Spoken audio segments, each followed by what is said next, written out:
morning and welcome to an overview of the tardy policy here at Forest Hills High School for the 2013-2014 school year. The purpose of doing this with you here today is to make sure that all students are completely aware of the tardy policy, how it operates, and the consequences and rewards for being on time and being tardy to school here at Forest Hills. So next, I want to talk to you just a little bit about our tardy philosophy here at Forest Hills. Again, just to make sure everybody understands that we don't just make up the tardy policy in order to have a way to punish you at school, but rather to make sure you are prepared for the rest of your life as we go through things like college and your jobs. You're going to need to know how important it is to be on time to work and to school, and in general, just being on time in life is an important skill. So, first of all, just, that there you see the first bullet, being on time to school is closely akin to being on time to work and other activities that are going to occur for the rest of your life. One of our jobs we take very seriously here at Forest Hills is to make sure you are prepared to be successful after high school out in the real world, whether that be at college or work. We want to make sure that we impress upon you the importance of being on time now, which helps you build good habits. We've talked to you before about habits are hard to break. Good habits are hard to break, and bad habits are hard to break. And the notion that somehow you'll just all of a sudden start being on time later in your life when it becomes important is not true, and we know that's not true. Once you've built a bad habit of being late, it will be difficult to break that bad habit. And it's important to note that there really isn't a job in the world where being consistently late will be acceptable. If you're not careful, being late consistently could lead to being fired from a job down the road and causing problems for your financial well-being. So definitions of tardies, want to take just a minute. Make sure that in general you understand you have to be inside the room when the tardy bell rings. That's just a general rule. But also keep in mind that each teacher may define tardies a little bit differently from another teacher. There'll be many, many variations between your teachers, and you need to make sure that you understand what those variations are. If a teacher says you have to be in your seat when the tardy bell rings, it's your job to know that. We're not going to get into arguments about this teacher's rule being different from that teacher's rule. It's your job to know your teacher's expectations and to meet those expectations. Again, that's a real life skill. You're not going to run into everybody in the world who has the exact same expectations. They're going to be different from spot to spot. After 5 minutes, so if you're more than 5 minutes late to a class, you are considered to be skipping rather than tardy. We give you 5 minutes to get to class on time. If you take another 5 minutes to get there, that's 10 minutes. And at some point in time, we have to say that's just too much. And that's the definition we use. Now, I put on here except for first period, and the reason why I put on here except for first period is because coming late to school is a little bit different than going late to another period during the day. If you're on campus, and we know you're on campus, and then you're late, more than 5 minutes late, that could be considered skipping. But if you wake up late, come to school 30 minutes into first period, there is a consequence for that. You'll be counted absent. But we wouldn't necessarily consider that to be skipping. Keep in mind that after 15 minutes, no matter which period we're talking about, after 15 minutes, you are considered absent in a class.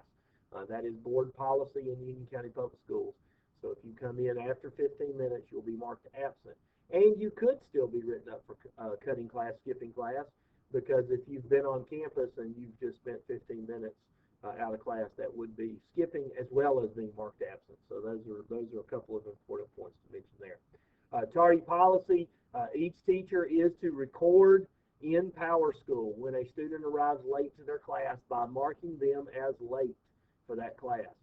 That's all the teacher will need to do. At that point, we will download each day the list of students who've been late to a class, and we will record that in a database that we keep in order to track those tardies and to begin to hand out consequences. So teachers, please make sure that each day when someone's late, you mark that in Power School. All right, consequences for being late. Well, we've gone over this with you in your level meetings last week, but we want to do it again here, just again to make sure everybody is very clear. We work in threes, 3, 6, 9, 12, 15, so on, and you can see that at 3 tardies, we start detentions. The first detention we're going to kick in is lunch detention. At 6, we're going to give you after-school detention, and on 9th, tardy Saturday detention or Saturday school, which will be from 8 to 11. And then, of course, on the 12th tardy, the 15th tardy, the 18th tardy, and keeping on going in threes, you will be suspended 1 day at each of those marks. Keep in mind there are also failure to show consequences. You can see those in the right-hand column here. If you don't come to after-school detention, you'll be assigned Saturday school. If you don't come to Saturday school, you'll be assigned out-of-school suspension. We do say you'll get after-school detention if you don't come to lunch detention, but we don't have too much problem with that. We've got you at school, so we can usually get you down to lunch detention. So keep in mind that as tardies build up on you and as you fail to show for the various consequences we have outlined, it will eventually lead to being suspended out of school, which count as absences, and they are unwaivable. You cannot recover an out-of-school suspension. Other points that I'd like to make with you here this morning: tardies are tracked for each block. This is really important. Tardies are not overall, so you can get 3 tardies to first block, 3 tardies to second, and so on. And what you end up with is you could have lunch detention 4 times. You could have after-school detention 4 times. You could have Saturday school 4 times because we are tracking these by block. But what that means for you also, if you think about that from the positive side, is you can be tardy to each of your classes 2 times. So you can have 8 tardies across the course of the semester and not incur any consequences at all. So we're not necessarily dropping consequences on you right away. We're giving you plenty of chances to have some mistakes here and there because, you know, nobody would be silly enough to ever say that everybody's on time all the time. All right, but keep in mind that these are tracked by block. And so you see down at the bottom, I've got OSS with question marks because you could be suspended any number of times. I mean, you could be getting to your 12th tardy in multiple blocks and getting multiple days of suspension. You could be having Saturday school for multiple blocks, and if you miss those Saturday schools, those are out of school suspensions. So these can add up quickly if you're not careful. All right, tardies and the student incentive points. We talked a little bit about consequences, what happens with your tardy, but what happens if you go to class on time for the most part? There are rewards built into our student incentive point system. Students who have no tardies for the 6 weeks will receive 3 student incentive points for that. So if you go to class every day on time for all of your blocks for the entire 6 weeks, we're going to give you 3 student incentive points for that. Again, a lot. That's a high reward. 3 student incentive points is a lot in our system just for going to class on time. And I just want to make a point here that I do believe that it is absolutely possible to be on time all the time for 6 weeks. Like I just said, sometimes we have little mistakes here and there, but I do think it is possible that if you really concentrate when the bell rings and going to class to do that, to be on time all the time. Students receiving 1 to 3 total tardies, regardless of the block. So again, these are total tardies during the 6 weeks will be awarded 2 student incentive points. So if you've got just 1 tardy to one of your classes, or if you've got 1 tardy to a couple of your classes, you're keeping your total tardies to 3 or less, we're going to give you 2 student incentive points. Again, we're tracking this in a database, so it's easy for us to keep up with. Students receiving 4 to 6 total tardies during the course of the 6 weeks, regardless of the block, again, will receive 1 student incentive point in our student incentive system. And then finally, anybody who gets 7 or more tardies total of all your blocks combined during 1 6-week period will not receive any student incentive points for tardy. So again, you see, we're giving you plenty of chances here to make some mistakes, be late a few times, and still receive student incentive points. So make sure you understand there are rewards involved here. Some other points that I would like to make to you before we finish up.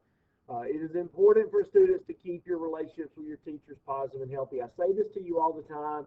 You may roll your eyes, you may huff, you may sigh when I say this because I'm saying it over and over and over to you, but I just want to make sure I continue to tell you how important it is that your relationship with your teacher is positive and healthy.